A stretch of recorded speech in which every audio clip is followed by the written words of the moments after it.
My name's Jayeesha. I go by she, her. I live on the lands of the Jayeesha, Seminole, and Muskogee people, also known as Port St. Lucie, Florida. I'm a co-founding member of Another Gulf is Possible collaborative and also program director at the Windcall Institute, which is my day job. Another Gulf is a volunteer collective. We work together across the 5 Gulf South states of Texas, Louisiana, Mississippi, Alabama, and Florida. We're a group of 10 folks that work autonomously in different ways, mainly in cultural organizing and media, healing justice, and some people do some policy work. And then I think we all have different forms of direct action experience as well. So that's kind of the intersections of the work that we all do in different ways across the Gulf South and across the country. In 2023, we looked different than our formation in 2016. Cherie Foytlin and I had started just working together organically. Cherie and I in particular became part of the No New Leases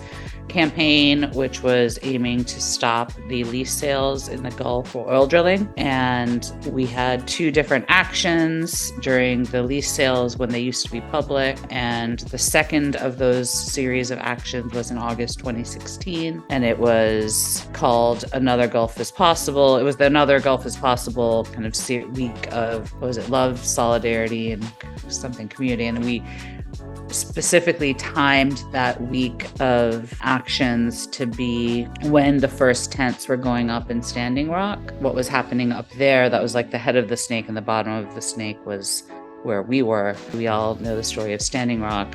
I think the story of Another Gulf is Possible is from there. That kind of blossomed this idea of having a collaborative of autonomous individuals to really resource and support across the Gulf South and start to kind of build these strategies and ways of working that were really non-traditional and outside of the nonprofit industrial complex model. And since then, we've, kind of continuously iterated, and we are still in a place, to be perfectly honest, of figuring out who we are and what we can do as a group of autonomous people across this region, because we fell into a lot of mutual aid work, this Just Recovery framework. The words Just Recovery came out of kind of this particular iteration of people being on calls together, but we don't see ourselves as wanting to be a disaster recovery group. So we are in a place of we've been forced into, due to circumstances, certain types of work that as a group we are trying to contend with. How do we actually live into what we want to be and the things that bring us joy and the things that bring us the most wholeness, as opposed to having all our attention diverted into the things we are forced into due to these climate catastrophes. And how do we kind of discern that as a group with our limited capacity? So that's kind of where we are at the very moment, to be perfectly honest. The most immediate impression that people think of when they think of climate catastrophe in the Gulf South is Katrina and New Orleans.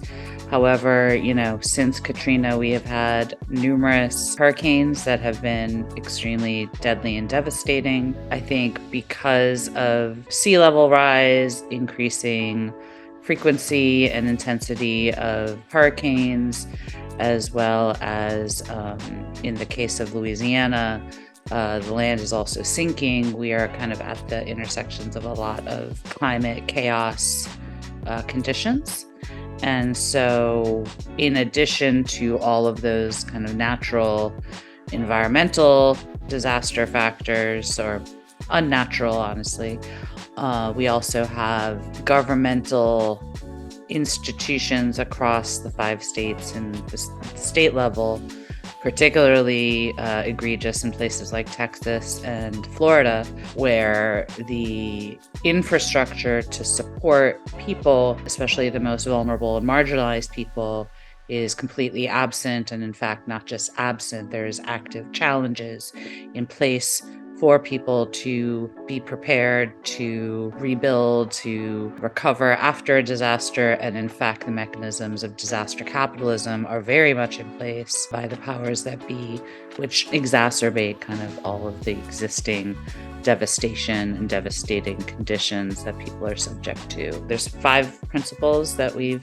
agreed to adhere to as a group. We kind of adopted these. We've put them into our own memorandums of understandings, our MOUs that we sign for each other, to each other every year.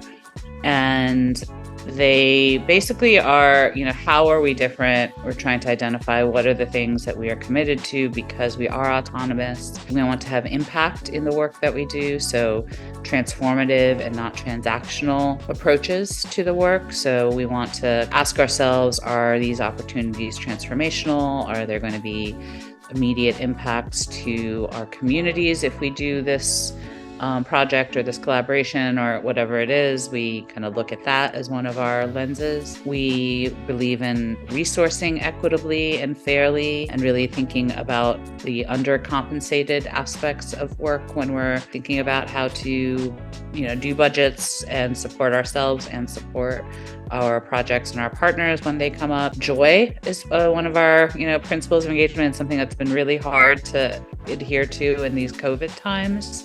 But in believing joy is resistance and seeing joy as part of our mission.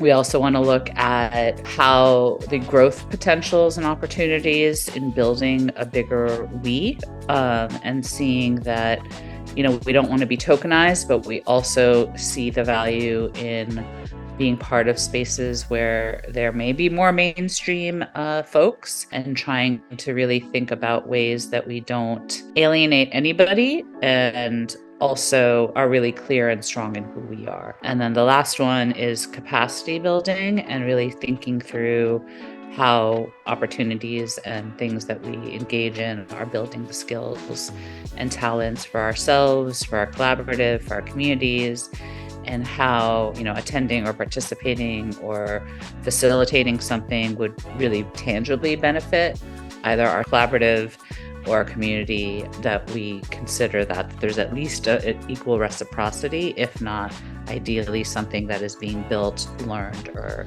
kind of growth. We have been able to blossom and bloom some really amazing work through our members, through the work that our members do. That's really the work the organization does. Our members in the Rio Grande Valley, which is, the border with Mexico, at Brownsville and McAllen. We have 2 members. They have been doing a bunch of different kinds of works at the intersection of kind of border militarization and migrant rights, alongside fighting LNG, liquefied natural gas terminals. And how Another Gulf has been able to support that work and support them is, a few years ago, we did a direct action camp, which was the first action camp that has ever happened in the Valley. And that really activated and brought some new people into the work. The doors are just opening to have a Rio Bravo office space. So there's a, community space for art builds, for meetings, kind of for the grassroots justice communities to have a space that isn't kind of run by a big NGO or obviously by corporate entities down in that area. So, our support is really, to me, a shining example of the way in which Another Gulf is able to support grassroots work, particularly in work that is under-resourced.